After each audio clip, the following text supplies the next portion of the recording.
tal, Sebas? Esther, ¿cómo están? Amor por la filosofía, nariz de tobogán, supongo que se llama así, arqueología urbana. ¿Cómo están? ¿Bien? ¿Qué tal, Sebastián? Gracias por sumarse. Ponce, ¿qué tal? Bueno, me demoré un poco, pero acá estoy. ¿Qué tal, Belén Luz?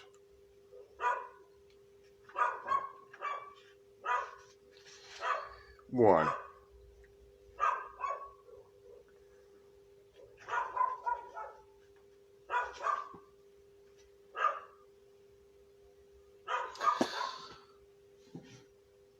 ¿Qué tal, Sebas? Bien, acá estamos. Tuve una cena familiar, así que por eso me atrasé básicamente.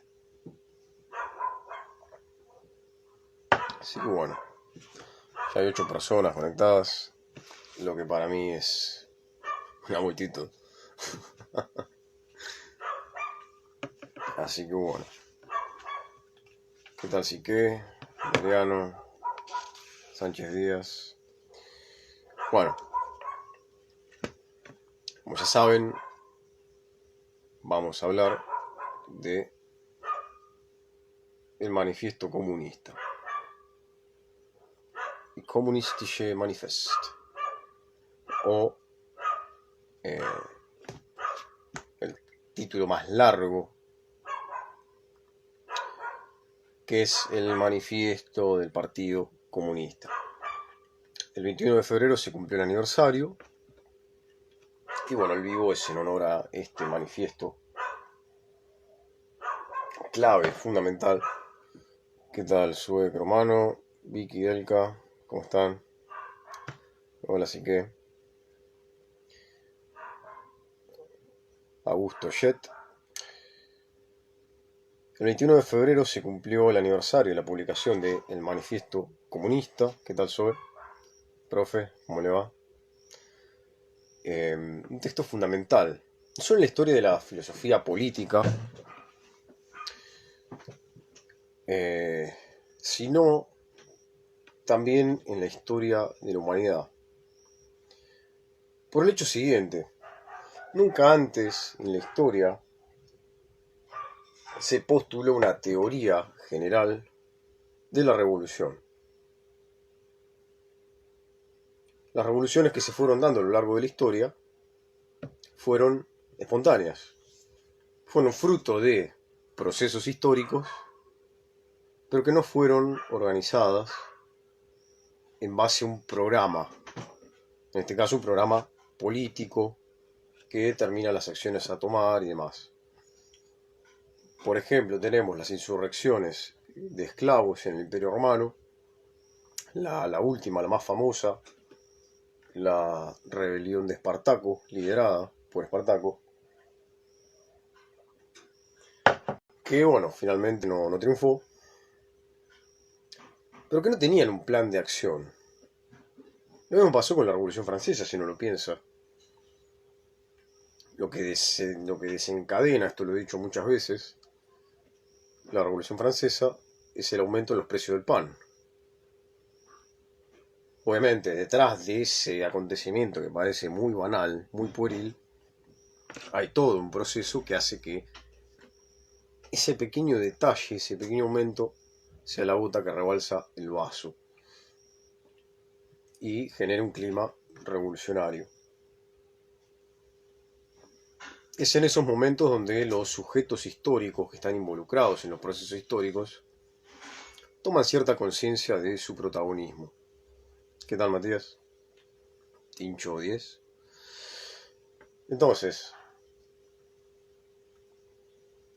revoluciones en la historia sobran. Está lleno. De hecho, es una de las constantes a lo largo de la historia. Entre otras, como por ejemplo, no sé, las guerras, las hambrunas, las contrarrevoluciones también, fenómenos reaccionarios.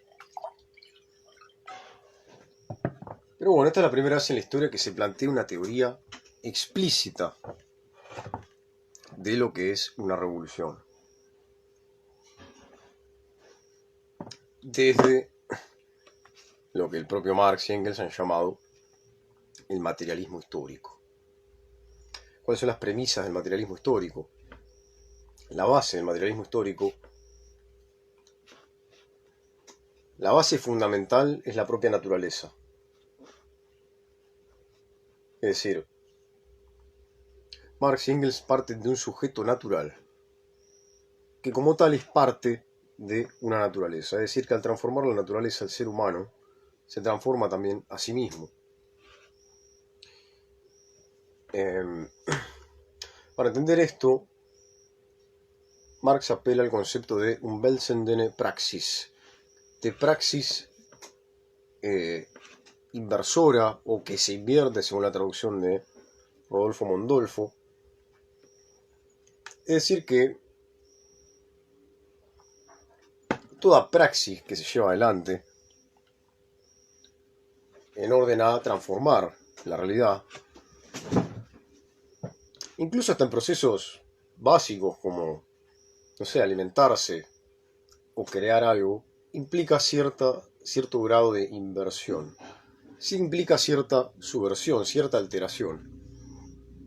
De hecho, cuando uno cocina, lo que está haciendo es alterar, de alguna manera, la composición de la materia. Entonces, ¿de dónde surge esta concepción? Ustedes sabrán que Marx era hegeliano. De hecho, en el periodo en el que escribe este texto, que va de 1844 a 1848, el texto es redactado en 1847 y publicado en febrero, el 21 de febrero de 1848. Meses después estalla la revolución en Francia, que va a dar como resultado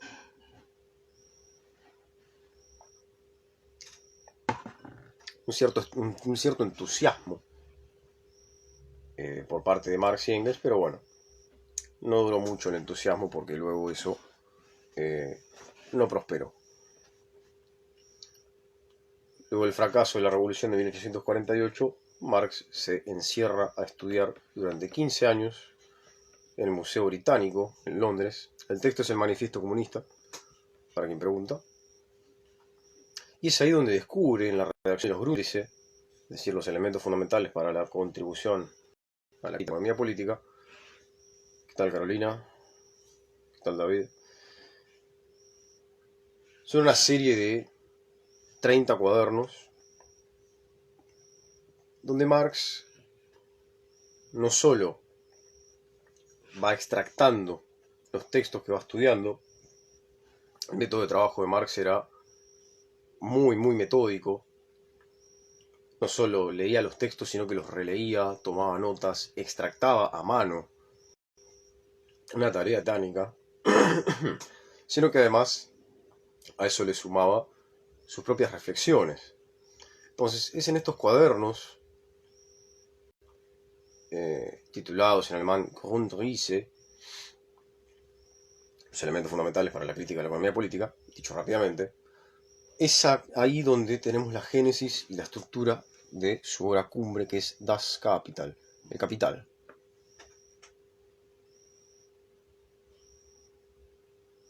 En los Grundrisse tenemos el descubrimiento fundamental de la plusvalía. Es ahí donde Marx encuentra el fundamento de lo que los economistas políticos mal llamados ortodoxos, es decir, burgueses, llaman the profit, en inglés, ¿no? La ganancia.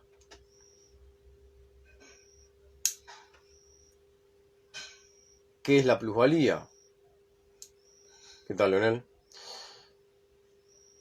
La plusvalía es tiempo de trabajo no pago. Es el tiempo de trabajo en el cual el obrero produce la riqueza del capitalista y que no produce, digamos, lo que él gana en cuanto al salario. De hecho, el capitalista le paga por su Arbeitskraft, es decir, por su fuerza de trabajo. Entonces, lo que pareciera ser un trato justo, equitativo, en la relación al salario, detrás de eso, detrás de este fenómeno, es decir, detrás de esta apariencia, se esconde el fundamento de la ganancia capitalista que está cimentada en la explotación. Entonces, no es un vivo sobre el capital ni sobre los Grundrisse, algún día lo haré. Volviendo al texto en cuestión, es decir, al manifiesto comunista, donde todo esto no había sido descubierto todavía. De hecho, este descubrimiento de Marx de el valor das Wert como elemento fundamental de la economía política y la plusvalía, que como había dicho es tiempo de trabajo no pagado, y el tiempo de trabajo en el fondo es tiempo de vida. La categoría fundamental del pensamiento de Marx es la vida.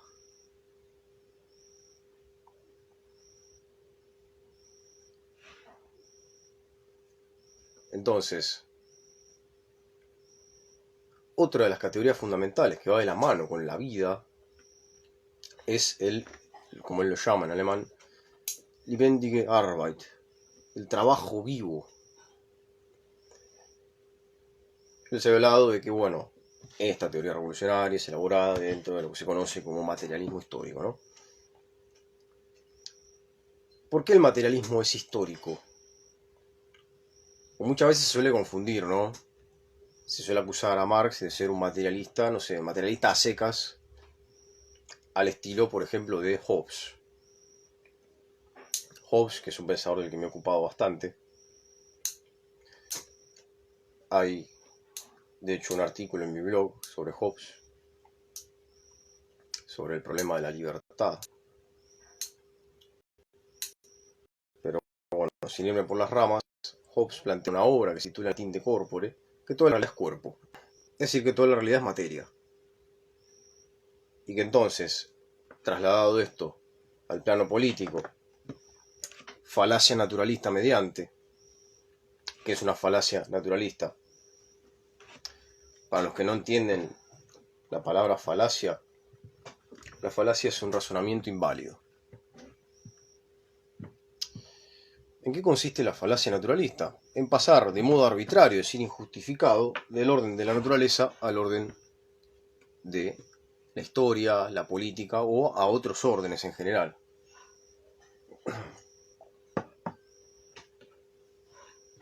Sería, por poner un ejemplo, como pasar, por ejemplo, de los mecanismos biológicos que rigen al cuerpo, no sé, de un grupo de jugadores de fútbol, de deducir leyes del fútbol de justamente esos procesos, como por ejemplo, no sé, la homeostasis, o la sudoración, o lo que se les ocurra. Como pueden ver, no tiene sentido. Entonces, Hobbes pasa del orden físico al orden político. Entonces, así como en la física tenemos organismos vivos, no sería ya la física igualmente, sería la fisiología o la biología. Políticamente, si el universo es un mecanismo, según la concepción mecanicista propia del tiempo de Hobbes, donde se consideraba que el universo era un todo mecánico, es decir, absolutamente determinado por leyes mecánicas, las instituciones políticas serían organismos artificiales. O sea, el Leviatán y el Estado, como lo piensa Hobbes, sería simplemente una máquina política. Entonces, se suele reducir al pensamiento de Marx a este tipo de concepciones. Bueno, no es así. el materialismo de Marx es histórico porque Marx piensa la materia en cuanto materia de trabajo, es decir, mediada por la producción material de la vida. Ese es el fundamento del materialismo histórico, la producción material de la vida. ¿Y qué es la vida? Marx lo dice de este modo, es vida que produce vida. Es decir, el proceso de la vida no se termina a ser con la muerte. Entonces, el tiempo es fundamental en todo este proceso, porque es lo que hace a nuestra finitud.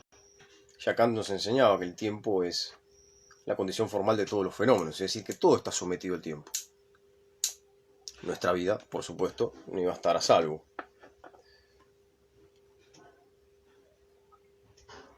Entonces, por eso es histórico, porque es un materialismo que parte de la producción material de la vida. Marx no era físico, no le interesaba la materia de la que se ocupan los físicos. Entonces, desde ese punto de vista dinámico, procesual, donde no hay una esencia pétrea fija del ser humano, sino que el ser humano es lo que él hace en su historia, concreta, sensible en términos de Feuerbach. De hecho, en lo que hace la crítica de Marx con respecto a Hegel, uno de sus maestros es Feuerbach. En tanto trata de luchar contra el idealismo hegeliano partiendo del ser humano concreto, sensible, de carne y hueso, como diría Unamuno. Entonces, tenemos que en el manifiesto hay todo un desarrollo de una teoría revolucionaria,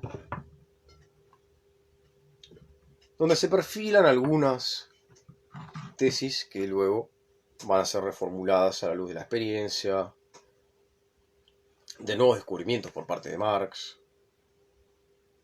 Y bueno, también vamos a ir viendo cómo esta teoría revolucionaria va impactando sobre distintos terrenos. Acá tengo un par de libritos sobre justamente la cuestión del marxismo y América Latina. Pues también hay que mostrarles cómo se fue desenvolviendo esto. Acá tengo un texto que es poco conocido, Ser Social y Tercer Mundo, de Norberto Wilner, que tiene un prólogo escrito por una filósofa argentina llamada Amelia Podetti, no sé si la conocen, una filósofa un tanto conservadora. El título de este prólogo se llama Irracionalidad y Tercer Mundo, y hace toda una crítica a ingenieros y bueno, una crítica a Marx. ¿Qué tal, Juanpi? Rama, ¿cómo andan? ¿Qué tal a todos los que se sumaron y no los vi? Entonces, en este prólogo hace una crítica a Marx reduciéndolo a Hobbes, lo cual, como estoy mostrando, es erróneo. Y lo curioso de esta crítica es que ella la escribe, no me acuerdo el año. Este libro es del año 69. Hay toda una tarea de militancia peronista de derecha de Amelia Podetti en contra de Marx. No sé por qué se la tenían con los marxistas. Que bueno, a mí me llama la atención en el hecho de que es en una época donde luego se creó la AAA, se reprimió a la izquierda. Entonces, no me extrañaría que haya una especie de criminalización del marxismo, como siempre la hay, como en la época de McCarthy en Estados Unidos. Pero bueno, es una de las recepciones que tenemos acá. Otra de las recepciones con respecto al tema de Marx y América Latina la tenemos en este libro de Dussel, El último Marx y la liberación latinoamericana, donde toca justamente también este tema.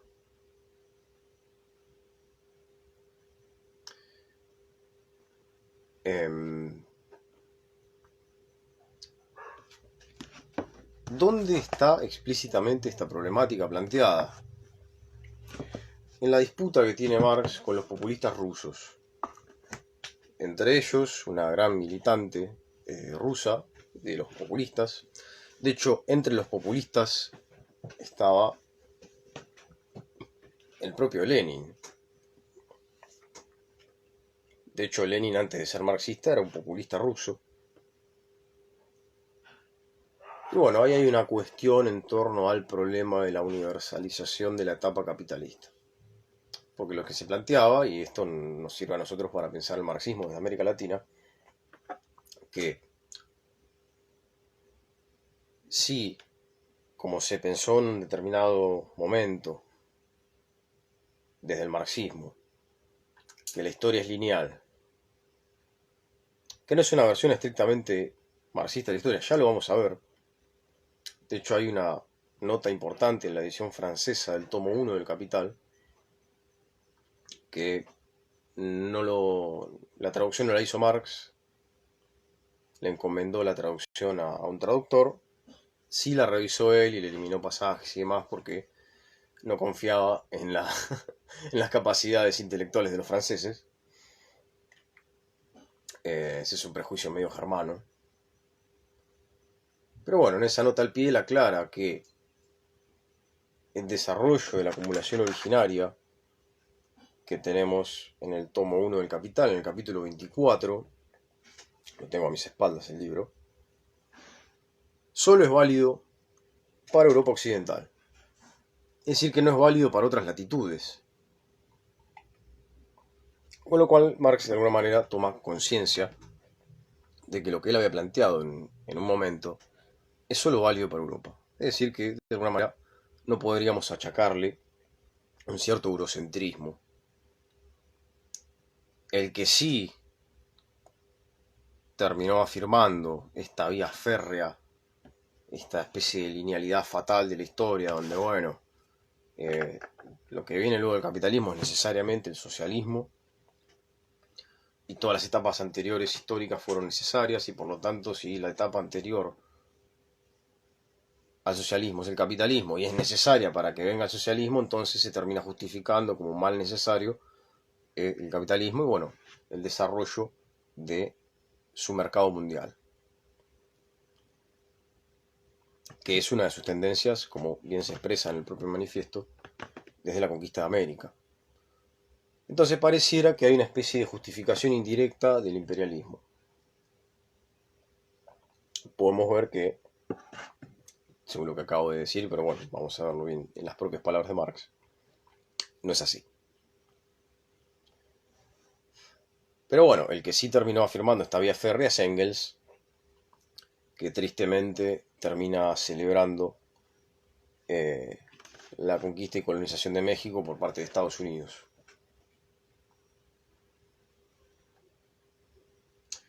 También hay otros elementos en el manifiesto comunista. ¿Qué tal, mate filosófico? Lautaro, ¿cómo estás? Hay otros elementos del manifiesto que han sido un tanto descuidados. Pues, también se suele criticar al marxismo. Por ejemplo, sobre la cuestión de la clase media. Suele decir que no previeron que la clase, no sé, el capitalismo podía de alguna manera acomodar ciertas condiciones, cambiar un poco para que en el fondo no cambie nada, y bueno, que los obreros tengan, dale, autor, y que los obreros, bueno, tengan un cierto nivel de vida. De hecho, de esto se ocupa también un poco Marcuse en un texto poco leído de él, que es el marxismo soviético, que no lo tengo a mano.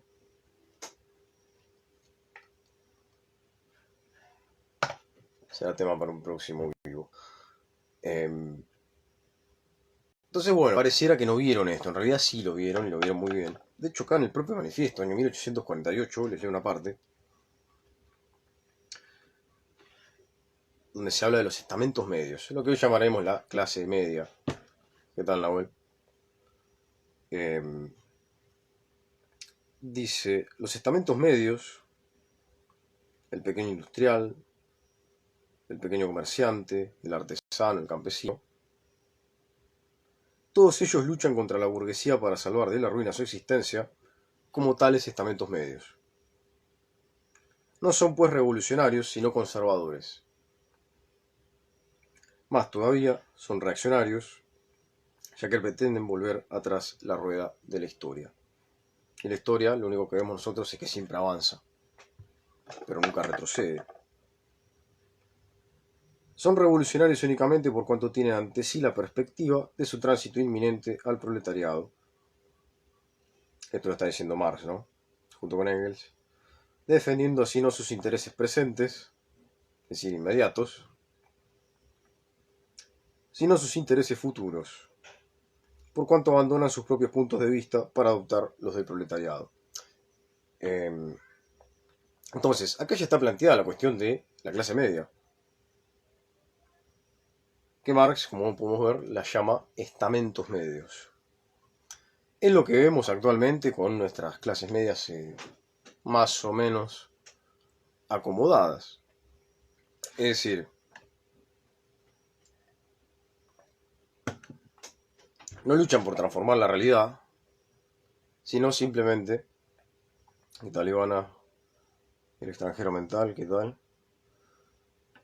No luchan por transformar la realidad, es decir, por hacer una revolución social, política, económica, etc., sino simplemente en pos de su interés inmediato, es decir, poder seguir viviendo con el nivel de vida que más o menos tienen.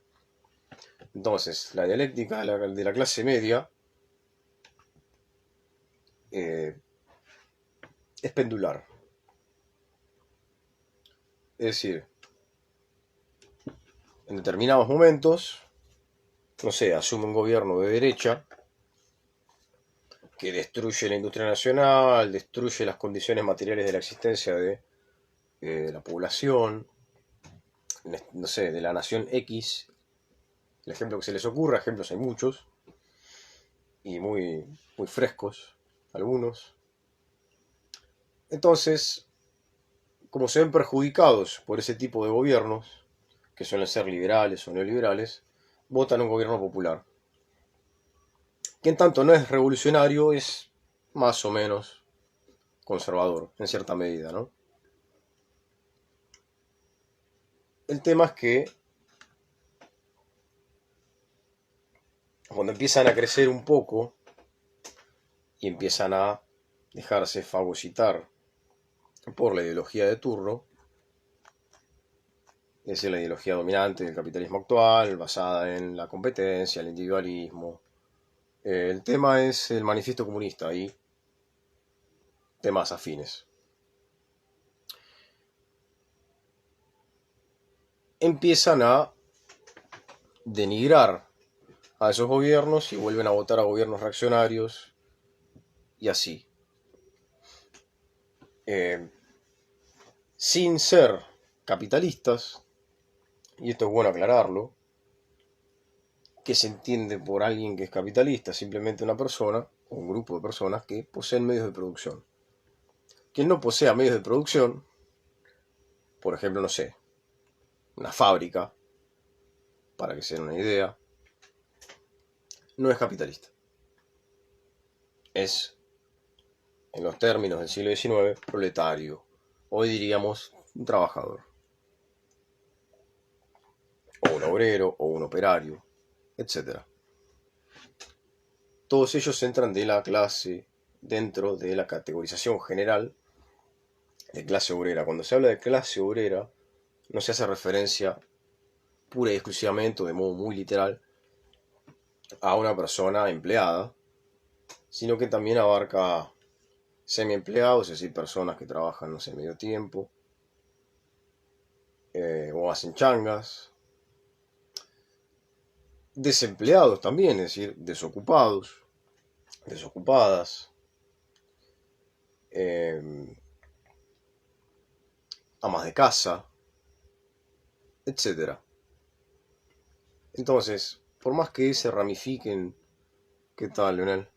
Por más que se ramifiquen los medios de producción, que se complejicen, que dentro de lo que llamamos en general la clase trabajadora haya subdivisiones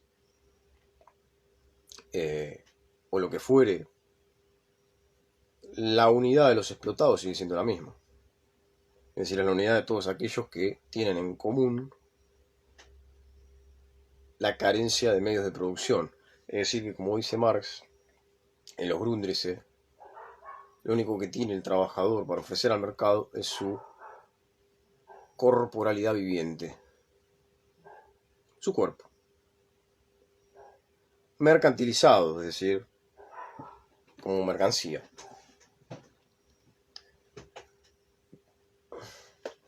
Entonces,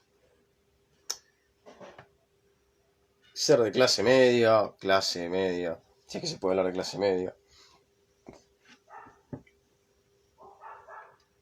en el fondo, seguís siendo un trabajador, solo que no tenés medio de producción y tenés un nivel de vida más o menos acomodado.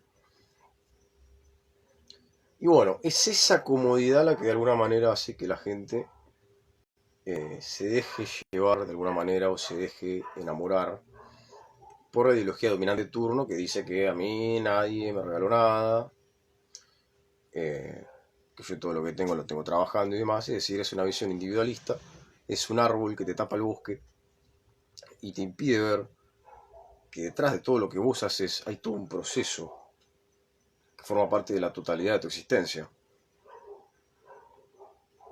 No sos vos solo. Más allá de que también ese bienestar depende de cuestiones políticas, en la mayoría de los casos. Entonces, año 1848, la cuestión de la clase media ya está en este pequeño manifiesto de unas 50 páginas. Y, repito, es anterior al descubrimiento, por parte de Marx, de la plusvalía, descubrimiento que revolucionó la ciencia económica. Porque todos los que vinieron después de Marx tuvieron que contestarle. Porque ¿cómo trabaja la ciencia ideológica, hegemónica? En este caso, la más ideologizada de las ciencias, que es la economía política, en su versión ortodoxa, trabaja como trabaja la ideología, es decir, naturalizando procesos que no son naturales, que son históricos, que son sociales, que son contingentes, que no son absolutamente necesarios. Te lo muestran como algo natural. Basta con discutir con cualquier persona de a pie.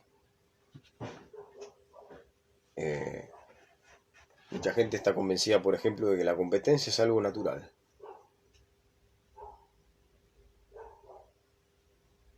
Que todos naturalmente vamos a querer, no sé, lo que tiene el otro.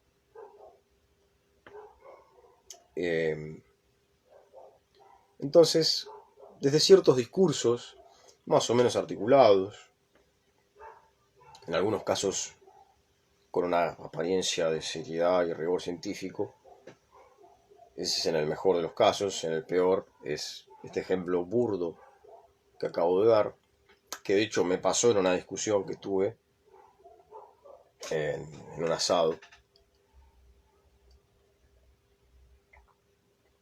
donde bueno, como me suele pasar, tengo que explicar cosas que son un tanto evidentes, pero para la gente que no sabe o que no estudia, es algo natural. Claro, exactamente, hacia ahí voy, es el darwinismo social.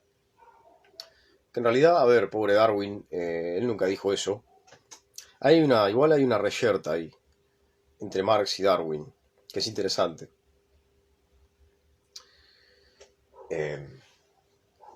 Pero bueno, a ver, volviendo al tema de la falacia naturalista, que funciona también acá en este tema, lo que dice Darwin, en The Origin of Species, el origen de las especies, es algo aplicable al mundo natural, no al mundo social.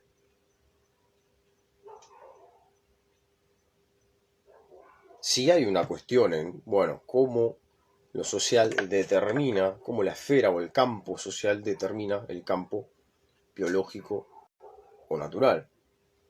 Pero se suele pasar siempre arbitrariamente se suele pasar de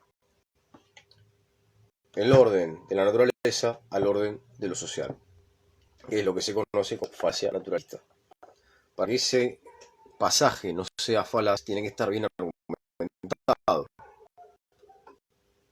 y bien determinado. Entonces, está muy metido en el sentido común esto de que el capitalismo es algo natural. Porque siempre hubo competencia. Porque vemos que, no sé, los humanos viven. O hasta los animales también, por, no sé, la subsistencia. Pero una cosa es la competencia como competencia natural y otra cosa es la competencia dentro del régimen capitalista. Que no es lo mismo tampoco que la competencia que había, por ejemplo, en la Unión Soviética. Donde sí había comunismo, pero también había competencia. Por ejemplo, se estimulaba a los obreros para aumentar la producción, no sé, los obreros que más producían, por ejemplo, el gran obrero Stajanov, de ahí viene el término stajanovismo, que no sé, no me acuerdo cuántas toneladas de carbón sacó en un año, una cantidad impresionante. Bueno, a esos obreros se los condecoraba, se les otorgaba un mejor salario por su esfuerzo en el crecimiento y desarrollo de la Unión Soviética y demás. Entonces, cuando se habla de competencia hay que ver desde qué esfera se encuentra determinada. El pensamiento marxista es propiamente dialéctico. Es decir, todo es de ida y vuelta. La economía determina la política y la política al mismo tiempo determina la economía y otras esferas. La esfera jurídica, ética, estética y demás. No es un pensamiento lineal.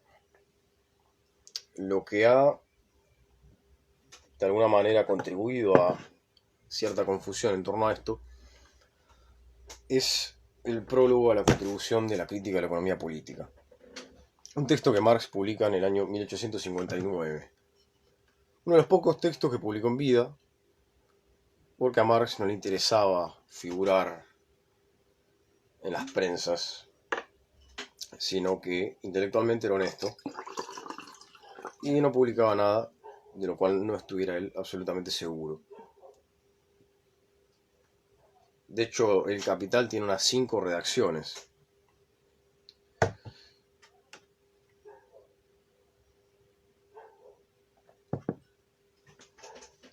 Y solo llegó a publicar el tomo 1.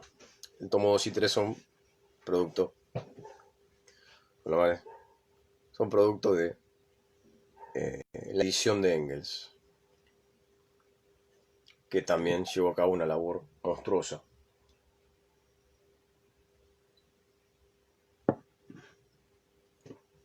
Entonces, en ese prólogo, Marx habla de dos conceptos que son importantes,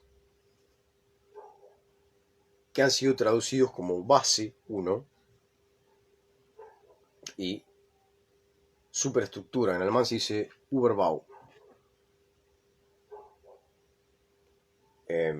La superestructura, como ha sido traducido esto, también se puede traducir por edificio. Es más, de hecho es una metáfora un poco más clara. La base sería la producción material de la vida.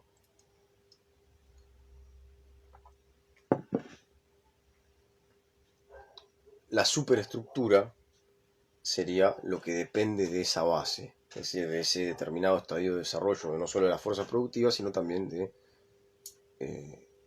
la vida humana. Entonces,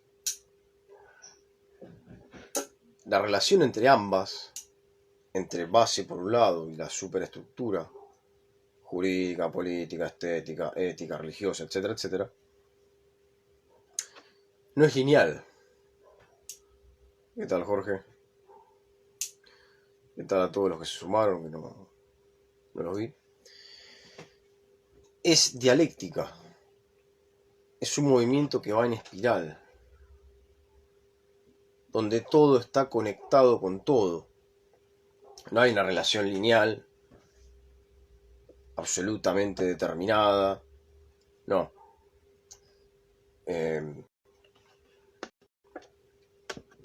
Pero bueno, han habido interpretaciones positivistas y lineales del pensamiento de Marx que han reducido todos los fenómenos históricos sociales a cuestiones meramente económicas.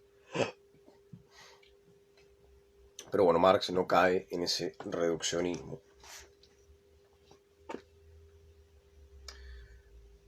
Entonces, es en esa obra importante donde él dice que el ser social, die gesellschaftliches Sein, el ser social, es lo que determina la conciencia y no al revés. Es decir, que la conciencia es un producto de procesos históricos sociales. Y no solo históricos sociales, sino también procesos naturales. Porque somos parte de la naturaleza y todo lo que hagamos en materia técnico, científica, ecológica y demás, va a impactar con respecto a el mundo natural. O sea, es algo inescindible. Como dice Marx en El Capital, en el capítulo 13, al final, el capitalismo se sustenta no solo en la explotación del obrero, sino también en la explotación del suelo. Van de la mano. Eso explica el colapso inminente que se nos avecina en materia climática y también la lógica perversa, rapaz y sanguinaria de los perros de Wall Street, que ya están especulando en negociar con el agua. Porque según la teoría hegemónica, o mal llamada ortodoxa, del capital, que niega que haya explotación, no sé de dónde salen los millones de pobres entonces, según esta teoría, serán pobres porque quieren o porque no tuvieron las oportunidades o bla bla bla. La ganancia procede de la utilidad marginal, es decir, de algo especial, vaya uno a saber de dónde coño sale. Esto se enmarca dentro de la llamada teoría subjetiva del valor, es decir, que las cosas valen lo que, no sé, dentro de determinados marcos de oferta y demanda, la ganancia depende de lo que yo quiera que valga una cosa. Es decir, es lo que yo le agrego a los costos de producción y demás.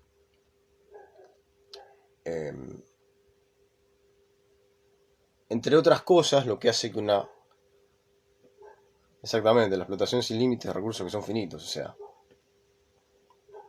Ahora están explorando Marte y posiblemente nos convirtamos en una especie biplanetaria, en un futuro, quién sabe, intergaláctica, si logran construir la máquina que viajaría a través del espacio-tiempo mediante agujeros de gusano, para lo cual todavía no está la tecnología. Pero bueno, si seguimos con este modo de producción no va a haber planeta que alcance, ni galaxia que alcance, porque nos convierte a nosotros en una plaga de langostas. Y a veces, es más, a veces cuando se habla de la humanidad dicen, no, mirá la humanidad, qué malos que son, mirá cómo se devoran todo. No, señores, no es la humanidad, es el modo de producción. No somos naturalmente así, somos socialmente así en el modo de producción actual. Es más, de hecho, ni siquiera somos así. El propio sistema nos empuja a eso. Por eso el marxismo rescata, y esto es bueno rescatarlo hoy en día, los procesos que son objetivos. No, la teoría de la utilidad marginal niega la explotación, porque su fundamento es la teoría subjetiva del valor, que es lo que ya expliqué. Entonces, es una teoría que deshistoriza los procesos históricos, atomiza las relaciones sociales, es decir, todo es una cuestión de individuos que supuestamente deciden racionalmente. A ver, si alguien te dice que todas las decisiones que toman los individuos son pura y exclusivamente racionales, te están tomando el pelo, te están mirando la cara. Porque todos sabemos que las corporaciones juegan con el neuromarketing, con el análisis de la conducta, de la personalidad de los consumidores, Entonces, no me vengan con que somos seres racionales y que decidimos en pos de una racionalidad instrumental que ellos te la muestran como natural, pero es el tipo de racionalidad propia de la sociedad tecnocapitalista, donde lo que importaría sería el costo y el beneficio, medios y fines. Entonces, la lógica de la ideología consiste en mostrarte todos estos procesos como algo natural. Te hablan de modo arbitrario de que, bueno, la sociedad es un conjunto de individuos, cuando en realidad todos tenemos un ombligo, lo primero siempre es la comunidad, no el individuo. Y bueno, son teorías que justamente, por ser ideológicas, deshistorizan los procesos históricos y te los muestran como si fuesen algo natural. Entonces, volviendo al darwinismo social, lo que se hace es, bueno, mostrarte, no sé, la competencia propia del sistema capitalista como algo natural. Como que, bueno, todos compiten. Vos prendés la tele, ves un documental y ves un zorro compitiendo con un oso para ver quién caza el salmón que está en el río. Que hay un salmón para un oso y un zorro. Entonces ves que el oso y el zorro se matan. O que el zorro incluso se apiola, se aviva y aprende a cazar como hace el oso. El problema es que en la naturaleza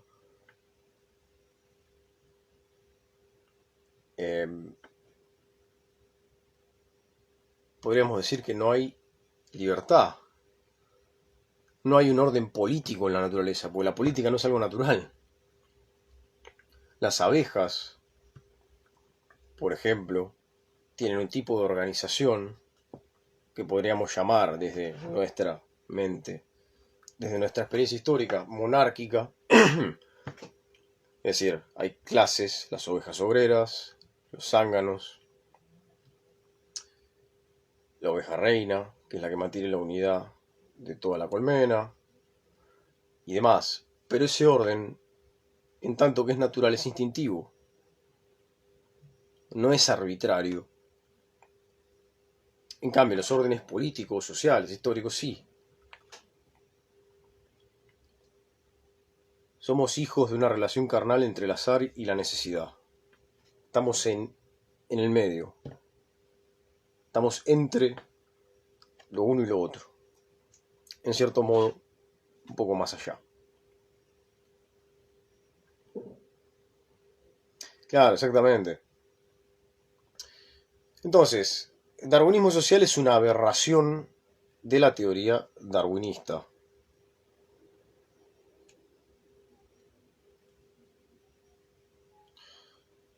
Acá, Super Facundo dice, es que los de la escuela austríaca y luego los libertarios, como Milley, levantan la utilidad marginal para destruir la teoría del valor trabajo o para decir que es errónea. Bueno, hay una supuesta refutación de la teoría marxista de la plusvalía llevada a cabo por un miembro de la escuela austríaca de economía, que son los padres del neoliberalismo, lisa y llanamente, son ellos, los padres y los maestros de la escuela de Chicago, de la que sale Friedman, Milton Friedman. Son los que justamente, como decía, después del descubrimiento de Marx, la economía política posterior tuvo que demostrarle que estaba, no sé, que de alguna manera estaba equivocado, en pos de salvar su tan amado capitalismo y de defender a los ricos y demás. Entonces, una respuesta al tema de la explotación la da el teórico llamado Böhm-Bawerk en una obra de él que se llama Capital e Interés, donde muestra una especie de refutación de la teoría marxista, o sea, partiendo como base de un positivismo que parte de una realidad establecida, ya dada, como si fuese natural, se plantea Que bueno, la teoría de Marx es metafísica porque apela a un concepto, como por ejemplo el concepto de valor. Y bueno, realiza toda una crítica que no puedo desarrollar en el marco de este video en vivo, donde en términos generales se pisa solo, porque él niega que haya explotación, bla bla bla, pero reconoce que hay una clase que es una clase que no tiene medios de producción. Históricamente, ¿cómo explicas eso? Es ahí donde tambalean estos tipos. Por no meterme en otras cuestiones que ya son muy técnicas y en las que no me quiero meter para no matarles la cabeza. No los quiero aburrir. Sobre este tema les recomiendo los artículos de Rolando Astarita, que muestra con respecto a esta cuestión,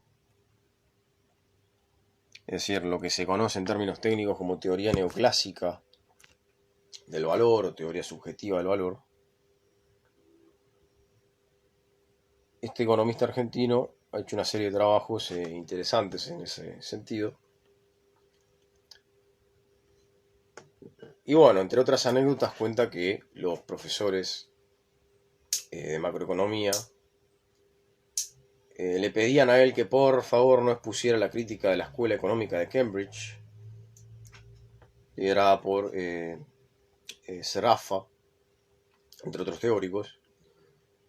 No querían que exponga la crítica de ellos a la teoría neoclásica, es decir, a la teoría subjetiva del valor, que no refuta a Marx en el fondo.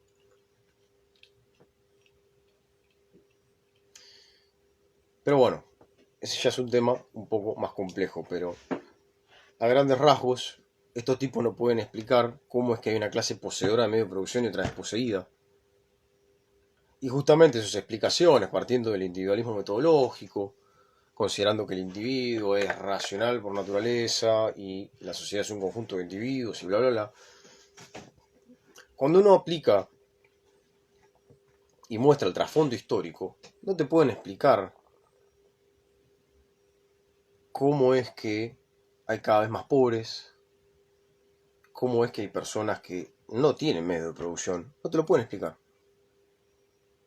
O sea, te lo podrían explicar, pero tendrían que reconocer cosas que no les va a gustar reconocer. Entonces, bueno, así funciona el llamado darwinismo social, que no es un invento de Darwin, insisto. Aunque bueno, Marx en algunas cartas a Engels medio se ríe, diciendo que Marx ve en la naturaleza las mismas relaciones de la sociedad capitalista de su tiempo. Pero bueno, ese es un debate ya mucho más profundo y mucho más largo.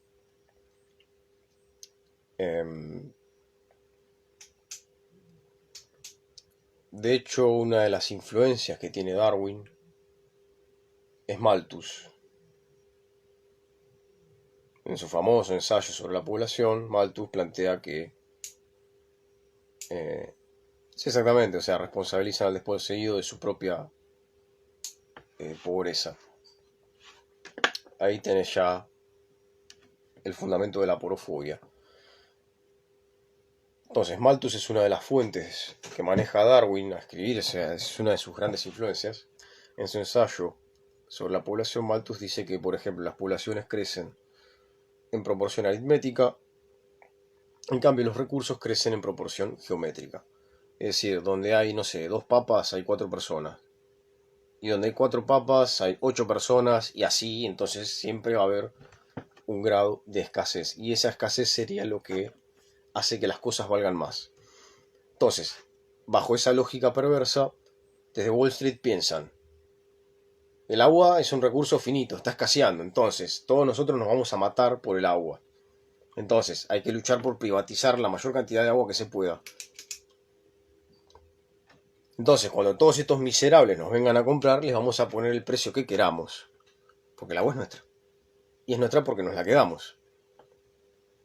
Como dijo el sorete de Elon Musk, nosotros vamos a golpear a quien querramos. O sea, eso fue luego el golpe de Bolivia. Él reconoció de una manera muy vil en Twitter que bueno, nosotros para lograr nuestro objetivo, si Bolivia tiene minas de litio y tenemos que voltear a Evo Morales o a quien sea, lo vamos a hacer.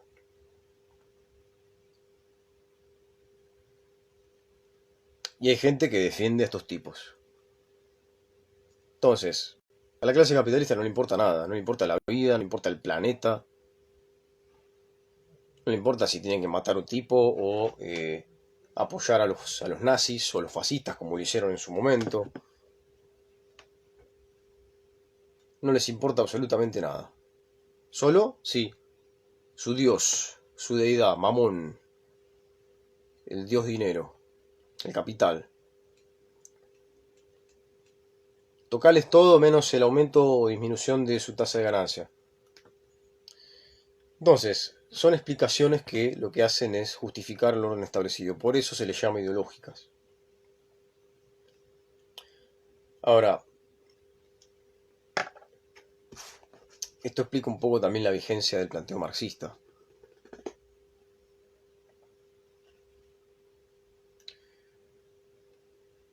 Pero bueno, desde esas teorías se presupone que no hay explotación.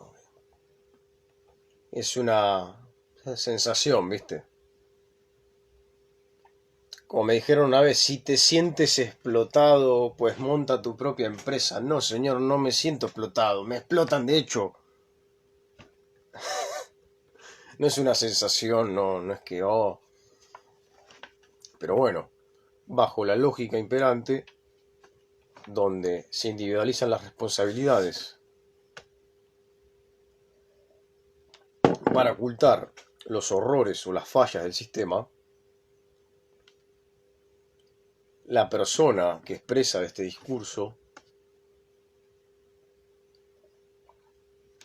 no se vuelve revolucionaria, sino que, como dice Byung-Chul Han, se vuelve depresiva. Se autoculpabiliza, se frustra, se siente mal. Y así es que tenemos hoy una sociedad narcotizada, entre otras cosas. Así que bueno, vamos al manifiesto, ¿les parece? Un fantasma recorre Europa, se empieza, es el famoso inicio del manifiesto. Un fantasma, eine Gespenst en el texto en alemán, un fantasma recorre Europa, el fantasma del comunismo. Todas las fuerzas de la vieja Europa se han unido en Santa Cruzada para acosar a este fantasma. El Papa y el Zar, Metternich y Guizot, los radicales franceses y los polizontes alemanes. ¿Qué partido de oposición no ha sido motejado de comunista por sus adversarios en el poder? ¿Qué partido de oposición a su vez no ha lanzado tanto a los representantes de oposición más avanzados como a sus enemigos reaccionarios el epíteto sahiriente, es decir,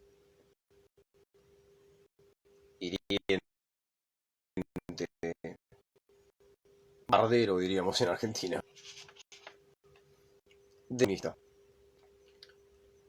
Esto le suena. Como se quiere prestigiar un movimiento político acá en Occidente con se tila de comunista. Por más que sea todo lo contrario. Por ejemplo, se habla del presidente actual de la Argentina, ¿no? De Alberto Fernández, que de comunista no tiene un pelo. Pero bueno, a la derecha reaccionaria le sirve ponerle ese cartel y jugar con la confusión que hay en torno al término comunista, que para la gente de a pie es cualquier cosa menos menos lo que realmente es. Pues por ejemplo, se suele incurrir, esto lo he dicho en otras transmisiones, en una falacia de composición. Es decir, se confunde la parte con el todo. Se confunde una mera intervención estatal, no sea un impuesto, mal llamado retención, no sea la oligarquía terrateniente, a los terratenientes, a la sociedad rural acá. Se confunde eso como a esa medida socialista. No, no es socialista. ¿Por qué? Porque Argentina no es socialista, es capitalista, señores. Seguimos bajo el régimen de la propiedad privada. Donde hay propiedad privada no hay socialismo. Una cosa quita a la otra. Pero bueno, les sirve jugar con lo que se conoce como macartismo. Es decir, acusar a un determinado movimiento político X de ser comunista. Entonces, con la mala prensa que le han hecho al comunismo desde tiempos de McCarthy, estoy hablando de las primeras décadas del siglo XX en Estados Unidos, en la década del 20 aproximadamente, obviamente la clase capitalista de Estados Unidos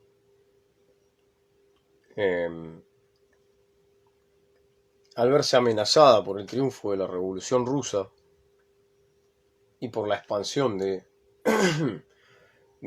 comunismo, empieza a lanzar toda una campaña de desprestigio.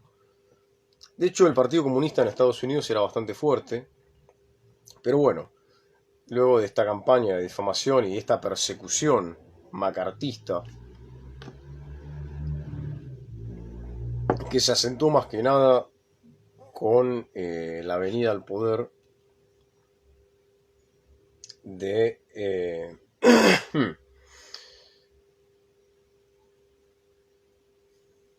el presidente que viene después de Roosevelt. No puede ser que no me acuerde. Que es el que desplazó a Henry Wallace.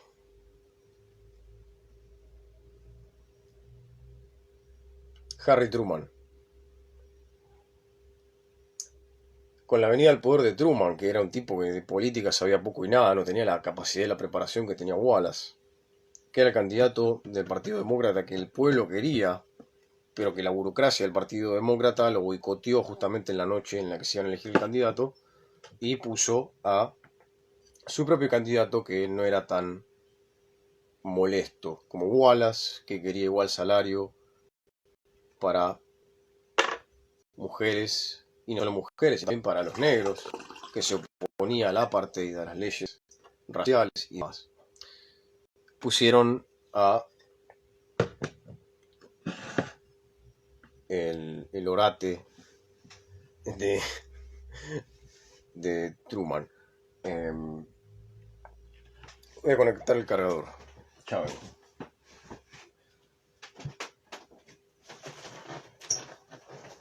Entonces, cuando Truman asume y es desinformado por Larry Burns, uno de los burócratas del Partido Demócrata, feroz anticomunista, las relaciones entre Estados Unidos y la Unión Soviética, que habían sido bastante cercanas en tiempos de Roosevelt. De hecho, es el momento histórico donde Estados Unidos reconoce que los que derrotaron a los nazis, fundamentalmente, fueron los soviéticos, fue el Ejército Rojo, algo que hoy en día se ha destruido. Y hasta Vladimir Putin, el primer ministro de la Federación Rusa, tuvo que hacer una película hace poco para demostrar que son ellos los que ganaron la guerra y no Estados Unidos. Y de hecho tuvo que dar explicaciones, algo increíble, pero bueno. La batalla cultural la terminó ganando en Occidente, al menos Estados Unidos, mediante la industria de Hollywood. Entonces todo el mundo hoy cree que la Segunda Guerra Mundial la ganó Estados Unidos. Verso. Grande. Grande como una casa.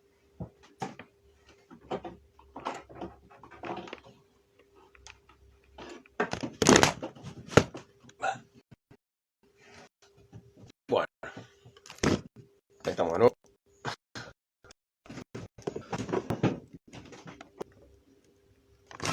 27 millones de soldados soviéticos murieron peleando contra los nazis. De hecho, también nos venden humo diciendo que no, que en realidad fue el invierno, fue el frío. No, no fue el invierno. Fue el general Zhukov, fueron los viejos generales.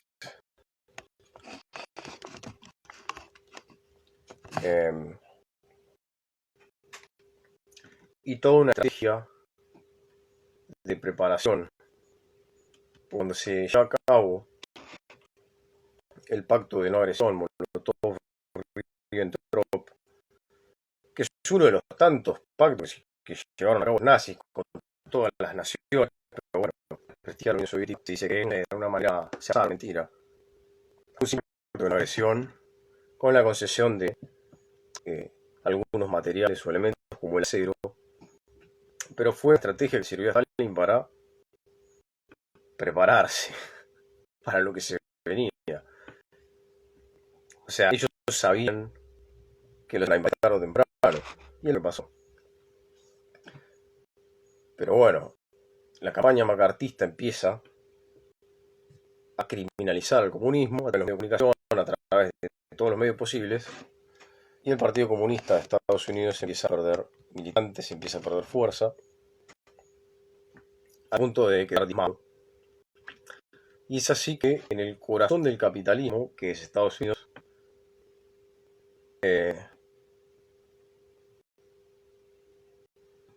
si se corta, no sé.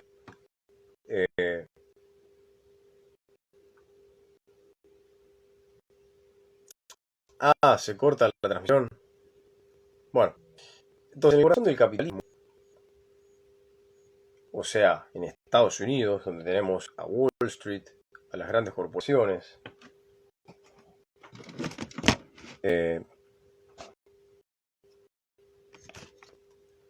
la cantidad de trabajadores sindicalizados que hay es ínfima.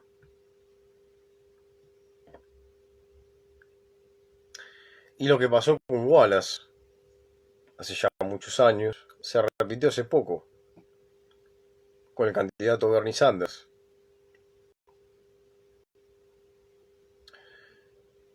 Bernie Sanders será el elegido por la gran mayoría del Partido Demócrata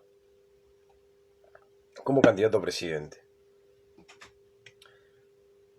Como muestra Michael Moore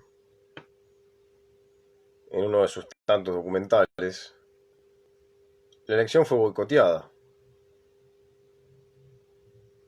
Es decir, en todos los lados donde ganó Bernie Sanders, dijeron no, que ganó Hillary Clinton. Después, bueno, en las últimas elecciones pasó algo parecido. Esto fue antes de que gane Trump. Ahora pasó lo mismo, porque el Partido Demócrata no tiene nada, salvo el nombre. Son lo mismo que los republicanos, pero con distinta apariencia, con distinto olor.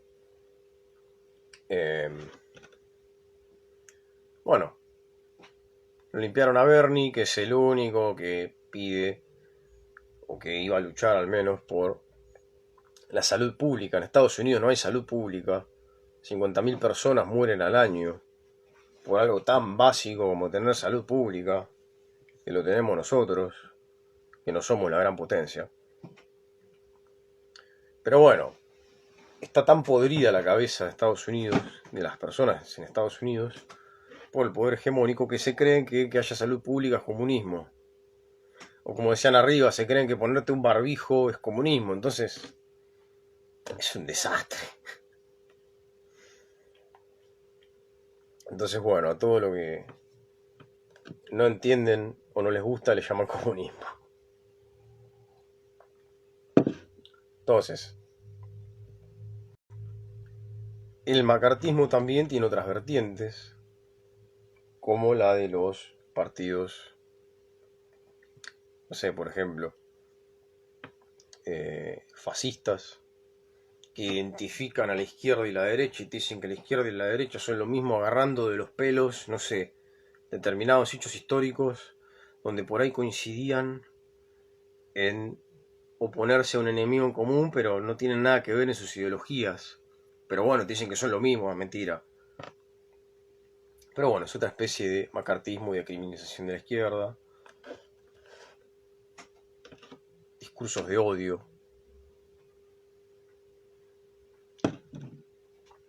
Como dijo Lukács, cuando alguien te diga que no es ni de izquierda ni de derecha, esa persona es de derecha.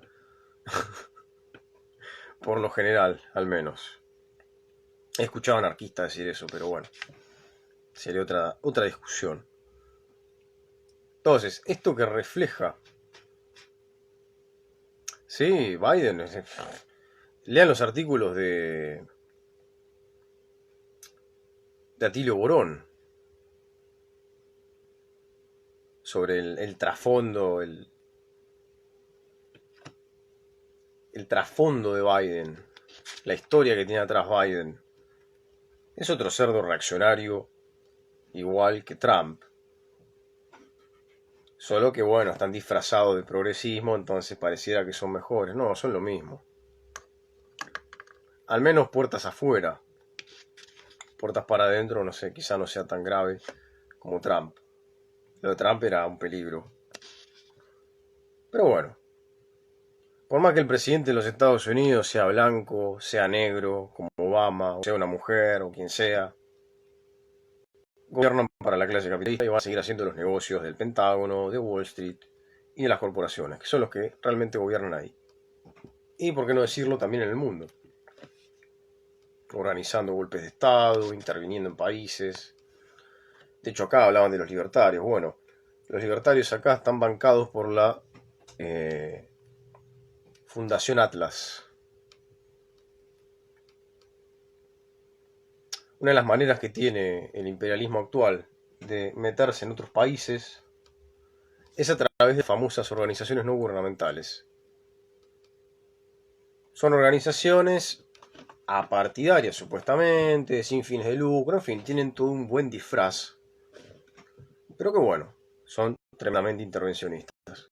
Una de esas fundaciones es la Fundación Atlas, que financia a Milei, a Laje y a otros personajes nefastos en nuestro país, que salen a hablar pestes de las mujeres, del feminismo y demás, que le llaman socialismo hasta las paredes. Eh, y bueno, quienes lo bancan, la Fundación Atlas, la Embajada de los Estados Unidos. Y ya conocen el chiste, ¿saben por qué en Estados Unidos no hay golpe de Estado? Porque no hay embajada de los Estados Unidos. Entonces, el clima revolucionario que se vive de alguna manera en Estados Unidos, o que se vivió al menos con el Black Lives Matter y la serie de protestas enormes que hubo, imagínense una revolución ahí en el corazón del capitalismo. Hermoso. Pero bueno, por el momento, veremos qué pasa. Entonces, este título que se le pega a alguien en la frente cuando se lo quiere descalificar políticamente, este rótulo de comunista, bueno, como pueden ver, en 1848 todavía era válido. ¿Qué partido de oposición, dice Marx, no ha sido motejado de comunista por sus adversarios en el poder? ¿Qué partido de oposición a su vez no ha lanzado tanto a los representantes de la oposición más avanzados como a sus enemigos reaccionarios el epíteto sahiriente de comunista? De este hecho resulta una doble enseñanza, dice Marx en 1848. El comunismo está ya reconocido como una fuerza por todas las potencias de Europa, hoy diríamos por el mundo. Que ya es hora de que los comunistas expongan a la faz del mundo entero sus conceptos, sus fines y sus tendencias. Recuerdan que esto era algo completamente nuevo en su momento. Hola a las personas que se están sumando nuevamente. Ahora. Ya es hora de que los comunistas expongan a la faz del mundo entero sus conceptos, sus fines y sus tendencias. Propongan a la leyenda fantasma del comunismo un manifiesto del propio partido. Con este fin, comunistas de las más diversas nacionalidades se han reunido en Londres y han redactado el siguiente manifiesto. que será publicado en inglés, francés, alemán, italiano, flamenco y danés. Entonces,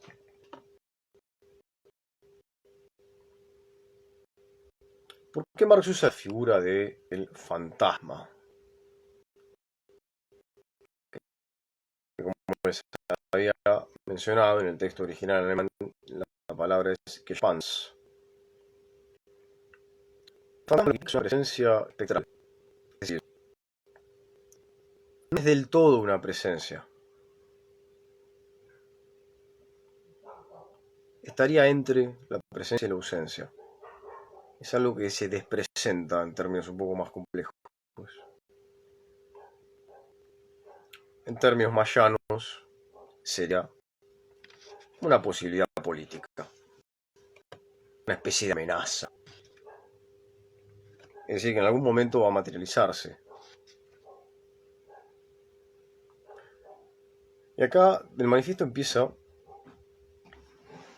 con quizá una de las más famosas frases del marxismo, una también de sus grandes tesis, que dice: la historia de todas las sociedades hasta nuestros días es la historia de las luchas de clases. Es decir, que lo que vemos a lo largo de la historia, hay que aclarar algo acá, cuando Marx habla de Klassenkämpfen, de lucha de clases, Marx no está inventando esto, no es una categoría inventada para explicar, no sé, tal o cual fenómeno, sino que es algo que él descubre en la propia historia. Entonces, acá la cuestión está en ver en la propia historia que hubo, por ejemplo, señores y siervos, los siervos de la gleba, hubo amos y hubo esclavos, es decir, por ejemplo, no sé, en la antigua Grecia, el sistema, y no solo en la antigua Grecia, sino en un determinado periodo de la humanidad, era un tanto mundial, el modo de producción esclavista. Había hombres libres y esclavos. Entonces, hasta incluso en nuestros propios pueblos originarios, ha habido estructuras de clases, es decir, de dominación y subordinación. Entonces, la historia de todas las sociedades hasta nuestros días es la historia de las luchas de clases. Acá los ejemplos los da el propio Marx. Hombres libres y esclavos, patricios y plebeyos, señores y siervos, maestros y oficiales, en una palabra, opresores y oprimidos se enfrentaron siempre. Mantuvieron una lucha constante, velada unas veces y otras franca y abierta, lucha que terminó siempre con la transformación revolucionaria de toda la sociedad o el hundimiento de las clases en pugna. ¿Qué se entiende por revolución? Esta es otra de las preguntas que debemos formular. La revolución implica la transformación radical, en este caso, de un orden social vigente. Porque revoluciones vemos, no sé, revoluciones hasta en la ciencia. Si uno piensa en Thomas Kuhn, en los conceptos que utiliza Thomas Kuhn de revolución científica y demás, implica subvertir completamente, y no solo subvertir completamente la base sobre la cual reposa una sociedad determinada, en este caso que estamos analizando, ¿no? En el caso de los fenómenos políticos, históricos, sociales, sino más aún transformar eso. No es solo dar vuelta a algo. Como decía al principio, toda producción implica una transformación, es decir, un efecto que subvierte. Entonces, hay revolución en tanto se transforman las raíces, es decir, el fundamento sobre el cual se posa una determinada época histórica, en este caso que estamos analizando, ¿no? Por ende, toda revolución, en tanto que es revolución, es radical. Si los cambios que se producen son superficiales o no son radicales, no hay revolución, hay reforma, hay alguna que otra mejora. Puede ser muy profunda, muy superficial, pero no deja de ser una simple reforma.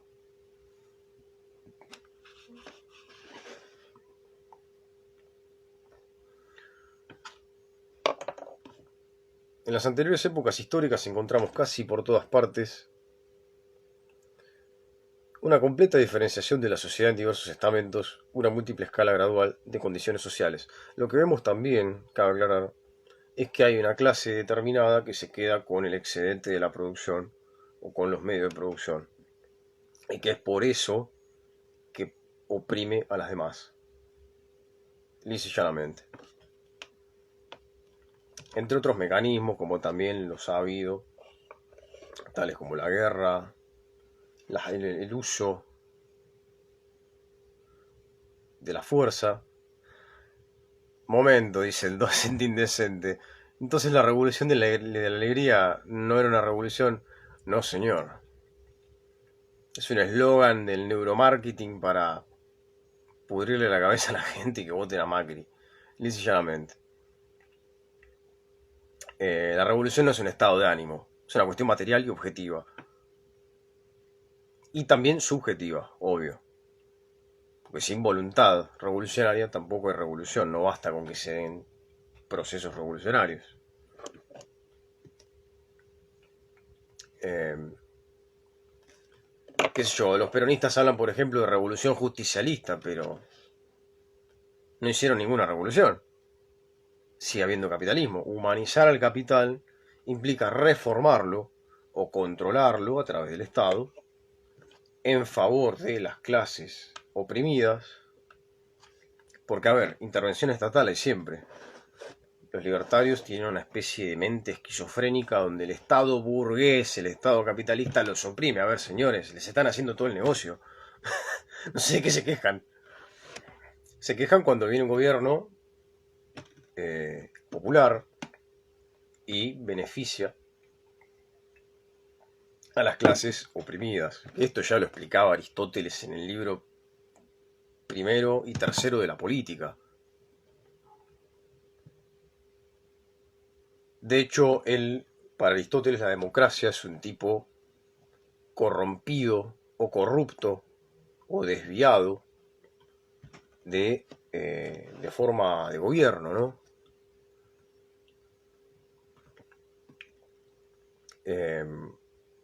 Como dice el mismo libro tercero, ¿no? En el texto en griego, politeuma desinge politeia. La forma de gobierno hace, mejor dicho, a la ciudad.